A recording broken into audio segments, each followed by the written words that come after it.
Vou convidar vocês para um passeio muito especial. Nós estamos aqui no centro da cidade de São Paulo.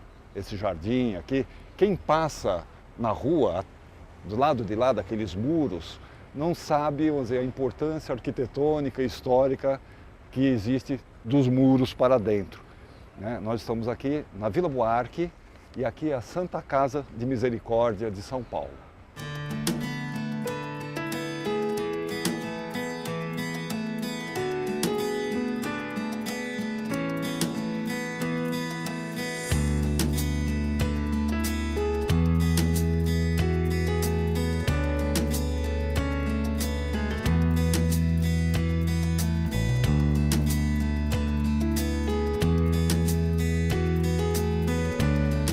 A Santa Casa de Misericórdia é uma das entidades mais antigas do Brasil. A Santa Casa surgiram em Portugal, lá no século XIV, século XV. Chegaram no Brasil com os portugueses, no século XVI, logo depois da chegada de Cabral, as esquadras, aquele negócio todo, né? E a primeira Santa Casa do Brasil foi de São Vicente. Essa aqui é a segunda. Esse prédio aqui foi construído no século XIX e tem um estilo neogótico, cheio de abóbadas, né? Tem uma capela muito interessante, que foi reformada recentemente, que segue bem a tradição neogótica, quer dizer, ambientes altos que levam, que convidam à meditação, convidam a olhar para cima, né? Olhar para o céu. Esse é o primeiro prédio, com a construção original da Santa Casa, né? Ele é grande, ele forma todo um pátio aqui, onde a gente tem a capela, tem esse jardim. Nas laterais são os corredores que dão para as alas, para os ambulatórios, né, onde se fazem os tratamentos médicos, exames medicinais e tal. E aqui, desse lado, fica o lugar que a gente vai visitar agora, que é o Museu da Santa Casa.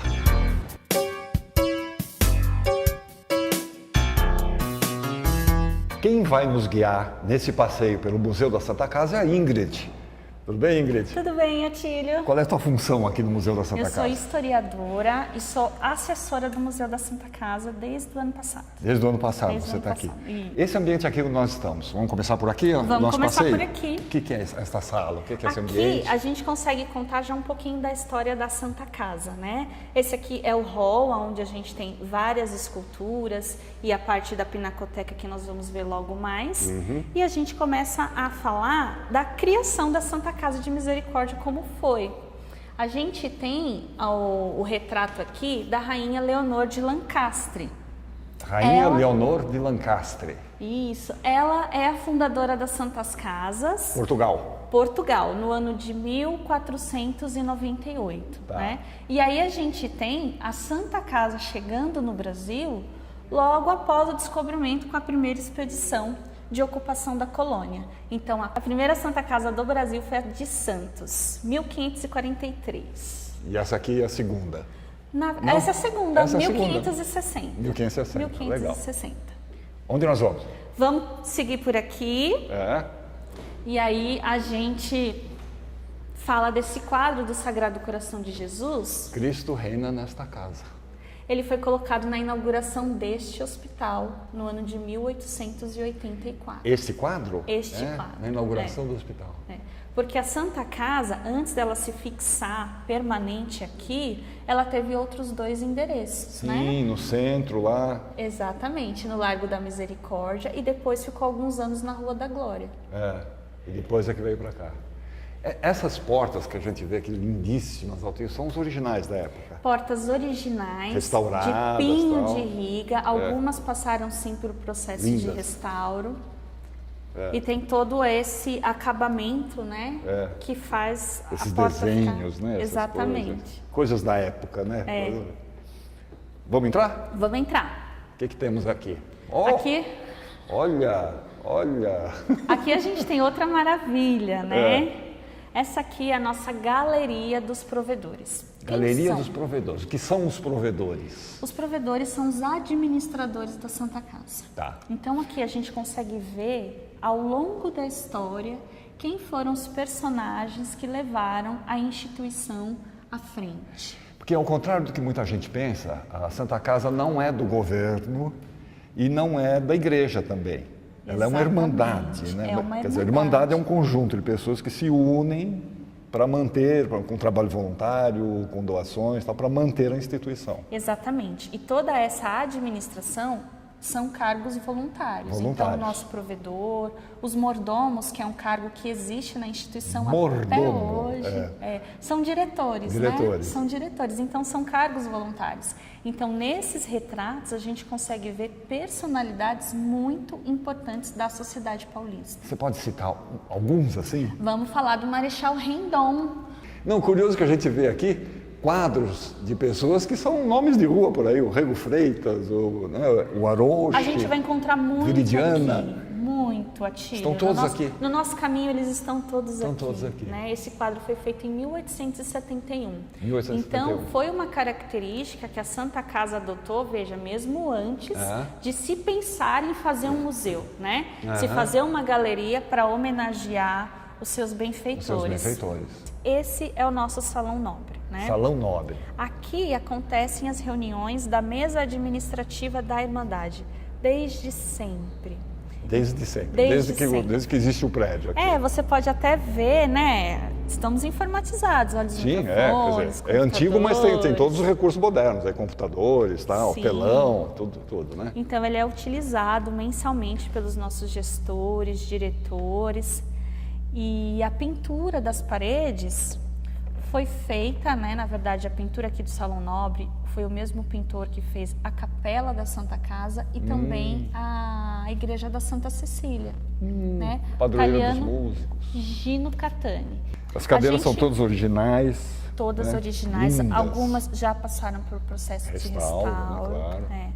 A gente andando pela Santa Casa, a gente consegue observar várias placas de agradecimento. É uma coisa que a Santa Casa faz até hoje. Agradecer as pessoas que ajudam de alguma forma a instituição.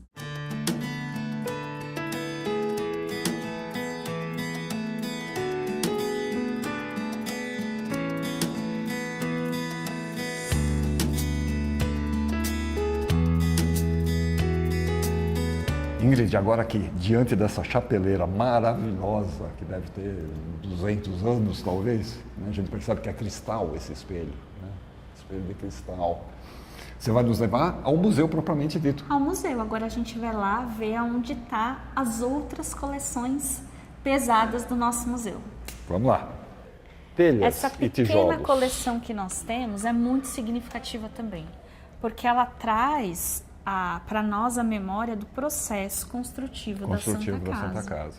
Né? Lá em 1884, quais os materiais utilizados. Boa parte deles francesa, né? Boa parte deles franceses. Essas telhas, por exemplo, são de Marselha.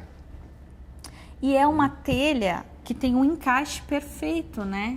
Que foi utilizada durante muitos anos. Olha o tamanho do tijolo, né? Tamanho do tijolinho. A gente tem aqui o piso, que é o piso dos corredores. Que ainda está lá, né? O piso que é onde a gente anda. Exatamente. Azulejos da Inglaterra, telhas de comieira, vai lá no topo. Né? As telhas de ardósia são das torres. Que bonito. Olha o tamanho do prego, ó. O preguinho. Uma sala de artigos religiosos. Então a gente vai ter aqui objetos de culto, né? E imagens que foram, na sua maioria, doadas pelas irmãs que atuaram aqui na Santa Casa durante muitos anos. Tá. Aqui nós estamos no segundo andar do museu, o hall. Exatamente, o hall. E nós vamos destacar aqui a imagem da Dona Veridiana Prado. Dona Veridiana Prado, nome de rua também, mais um nome de rua. Veridiana Valéria da Silva Prado. Sabe que isso é uma coisa muito curiosa, Atílio, porque a maioria dos registros traz o nome dela como Veridiana Valéria. E na verdade é Veridiana Valésia. Está lá no túmulo dela, no cemitério da Consolação, Veridiana Valésia. Dona Veridiana. Que teve relação também aqui com a Santa Casa, claro. Muito, ela foi uma mulher à frente do seu tempo, né? Porque se casou muito jovem com um tio, teve a ousadia de se separar numa época que o divórcio era uma coisa que ninguém se falava. E ela, já separada, né, tem a residência dela, que é aqui no final da rua. Ela organizava vários eventos benfeitores em favor da Santa Casa. Da Santa Casa. Aqui nós temos uma sala repleta de relógios. E todos funcionando. Todos funcionando, porque esses relógios recebem uma manutenção semanal de um amigo voluntário aqui do museu, que vem toda terça-feira, dá corda nos relógios. Acertar direitinho, né? Olha que bonitinho, né? Relógio de todas as épocas. De todas as épocas. A gente tem aqui a ata do lançamento da pedra fundamental do Hospital da Santa Casa. Essa é a ata do lançamento da pedra fundamental, da construção, o início da construção, o primeiro tijolo. E uma coisa que muitas pessoas não sabem, a Santa Casa ia ser construída num terreno no Bexiga. A doação do terreno foi lá. E a pedra fundamental foi lançada lá. Aqui a gente consegue ver escrito isso, no ano de 1878. Tá. Porém, em 1881, conseguiu um terreno melhor, que era esse aqui. Era esse aqui, que o Rego Freitas arrumou. Exatamente. Então a pedra fundamental foi transferida para cá. E o hospital foi construído aqui. Com a presença de suas majestades imperiais, o senhor Dom Pedro II e a senhora Dona Teresa Cristina. A assinatura do Dom Pedro e da Dona Teresa Cristina Maria. Assinatura do Dom Pedro e assinatura da ilustríssima esposa, Dona Teresa Cristina Maria. Eles estavam presentes no lançamento da pedra. Né? Bárbaro. E aqui é um outro registro. Outro livro de registro de enfermos. E o curioso que tem nesse registro escravos aí... fugidos aqui, ó. Exatamente. Pensionistas. Então, este livro é um atendimento, né, de enfermos aqui no Hospital da Santa Casa. Aqui 1886. Exatamente. Que traz escrito que a pessoa, no caso, é escravo fugido. E aqui tem alemão, brasileiro, africano, português, italiano, francês, espanhol, italiano. Olha, todas as nacionalidades. Rica de pesquisa para a gente fazer um levantamento de quantas pessoas ou qual tipo de pessoa a Santa Casa atendia naquela aqui. época. Que a gente vê que não tinha distinção. Né? O atendimento da Santa Casa não tinha distinção. Este aqui é um termo da mesa administrativa da Santa Casa, do ano de 1703. Então, livros da diretoria. Da diretoria, atas. Né? Atas. Aqui temos umas macas mais confortáveis. Já viu alguma dessas por aí? Não vi não. Daqui já é de palhinha, trançada, uma coisa mais confortável, né? Mais Essas gostosa. macas são do início do século XX e elas eram utilizadas no ambulatório aqui da Santa Casa. Inclusive, essa aqui que a gente consegue ver que está com a palhinha mais nova, ela foi resgatada lá numa situação que ela estava pintada de azul. Nossa! E no lugar da palhinha tinha uma madeira. Então, o museu pegou o objeto, restaurou com a ajuda de pessoas aqui da própria Santa Casa que financiaram esse restauro e tá aqui, bonita para contar a história. Esse vasinho simpático aqui é uma escarradeira. Fazia parte do cotidiano das pessoas, né? Uma escarradeira. Aliás, aqui tem uma imagem do ambulatório, né? A enfermaria. Enfermaria infantil. Enfermaria infantil, enfermaria de pediatria. Essa foto é de 1909. Veja só. Mais uma sala do museu. Aqui nós temos esse belíssimo jogo de chá. Belíssimo jogo de chá. Olha só. E as poltronas. E as poltronas, olha que gracinha, né? Então aqui nós remontamos, Atílio, uma sala de estar, né? Porque a maioria desses móveis que estão aqui são legado do Dr. Sinésio Rangel Pestana. Sinésio Rangel Pestana, que também é de uma família ilustre, né? Exatamente. E ele não teve herdeiros. Então, quando ele faleceu, todo o legado dele foi doado para a Santa Casa. Era muito comum isso, né, no passado? Era muito comum isso e hoje ainda acontece. Ainda acontece. Agora vamos mostrar a atração principal do Museu da Santa Casa? Vamos lá? Vamos lá. Muito bem, Ingrid. O que é que nós temos aqui? A Roda dos Expostos. A Roda dos Expostos. Já ouviu falar, Atílio? Já ouvi falar, mas você vai me É. explicar o que é e como é que isso funcionava. Essa é o objeto mais significativo que o Museu da Santa Casa tem. Porque ele não é só importante porque ele existiu aqui na Santa Casa, mas porque a Roda dos Expostos ela é significativa para a história da infância no Brasil. A infância no Brasil, exatamente. Né? Então, esse instrumento aqui, esse cilindro, né, oco, ele ficava no muro da Santa Casa. E essa janelinha ficava virada pro lado da rua. Lado da rua. Pro lado da rua. Então, pensa, aqui passava um muro, Uhum. né? A pessoa vinha deixar a criança, era uma coisa anônima. Recém-nascidos, normalmente. Recém-nascidos normalmente, mas já foram deixados crianças até um pouquinho mais Maiores. velhas, 6 meses, 8 meses, até um pouco mais que isso a gente encontra nos registros. Depositava a criança aqui. Aí dentro. Em Girava. cima, girava. Quer dizer, a criança virava para o lado de dentro do muro agora, para o lado da Santa Casa. Da Santa Casa. E tocava um sino que ficava Tocava um aqui. sino e ficava pendurado aqui, para avisar que, olha, tem gente. Tem gente. Né? E aí se recolhia essa criança pelo lado de dentro. E acabou. E acabou. E acabou. A partir daí, a Santa Casa passava a ter responsabilidade com a Sobre aquela criança. criança. É. Você tem ideia de mais ou menos quantas crianças passaram pela Roda dos Expostos? Exatamente 4.696 crianças. A roda foi inaugurada quando o hospital foi inaugurado lá. Tá. Foi colocada a roda lá. Isso mostra a preocupação da Santa Casa com o atendimento de misericórdia voltado para a criança abandonada.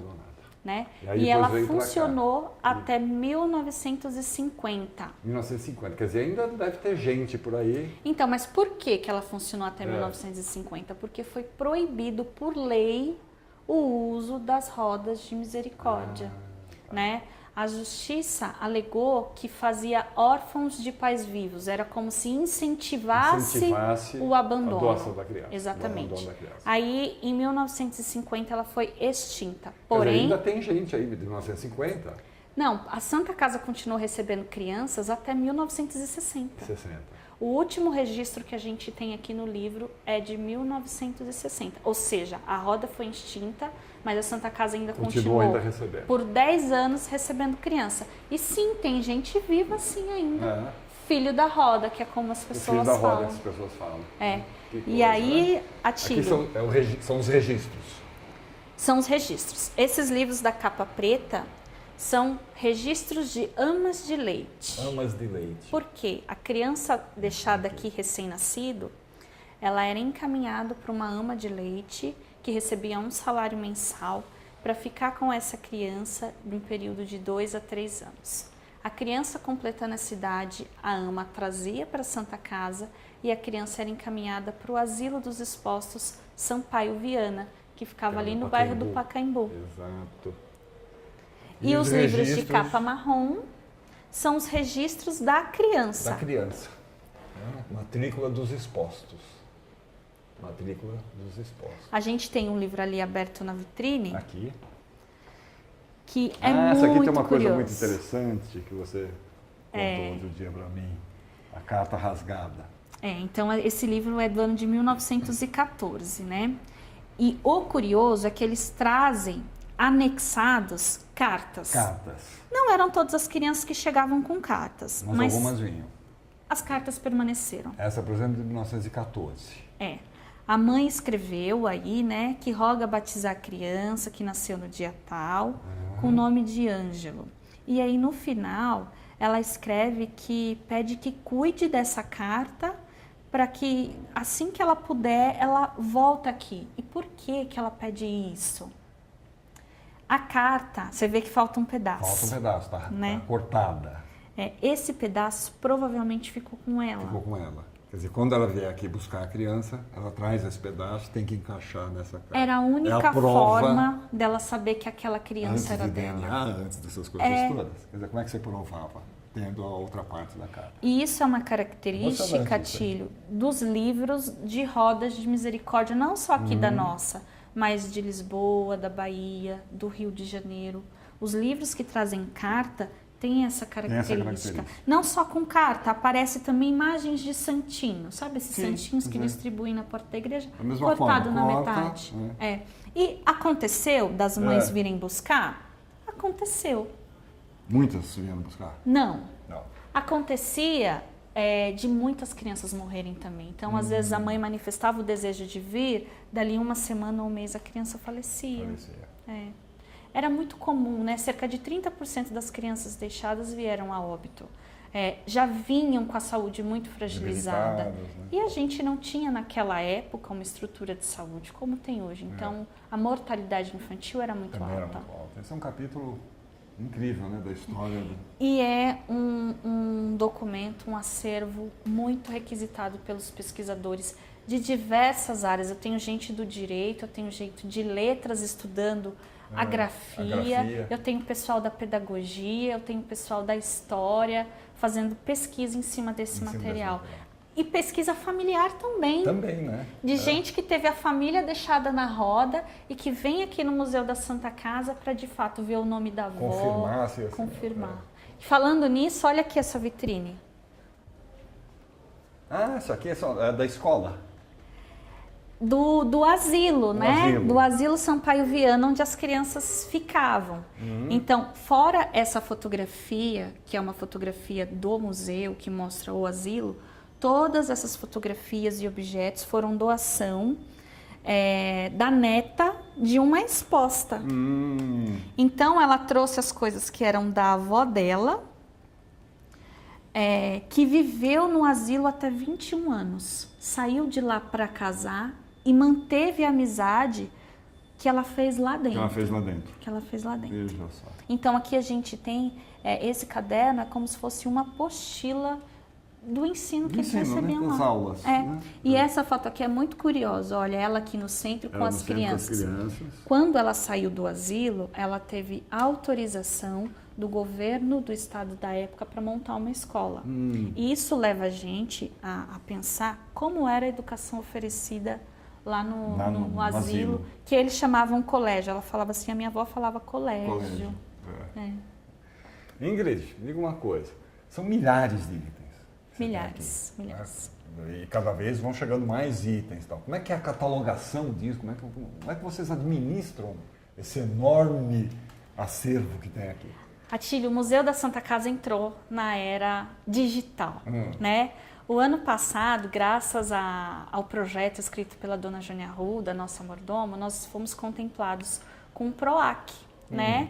Que é um projeto de incentivo para instituições culturais. Então, foi possível começar a catalogação do que já tinha digitalizado aqui. Um banco de dados. Um banco de dados. Então, o projeto finalizou e agora, com esse banco de dados, nós estamos começando a recatalogar tudo que era em planilhas. Item por item de tudo que tem aqui. No banco de dados, e logo mais vai estar disponível na internet, online, para o pesquisador ver de lá da casa dele o que o museu oferece, com fotografias, com descrições, com nome de doadores. Perfeito, quer dizer, disponibilizar isso para o público. Né? Exatamente. Agora, Ingrid, quem quer vir pessoalmente conhecer, visitar o museu, como é que faz?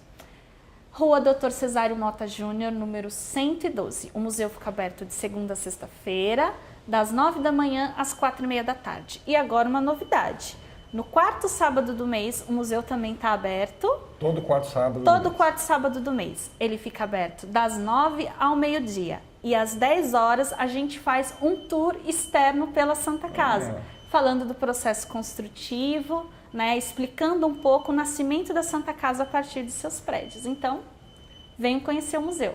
Quanto paga? Nada. Ótimo! A entrada é totalmente franca. E a gente vai estar aqui, a equipe do museu, com o maior carinho para recepcionar o visitante e explicar um pouquinho da história dessa instituição que faz parte da história de São Paulo. Com o mesmo carinho que ela demonstrou hoje conosco aqui nessa nossa matéria sobre o Museu da Santa Casa de Misericórdia de São Paulo. Obrigado, Ingrid. Imagina! Foi um prazer. Prazer.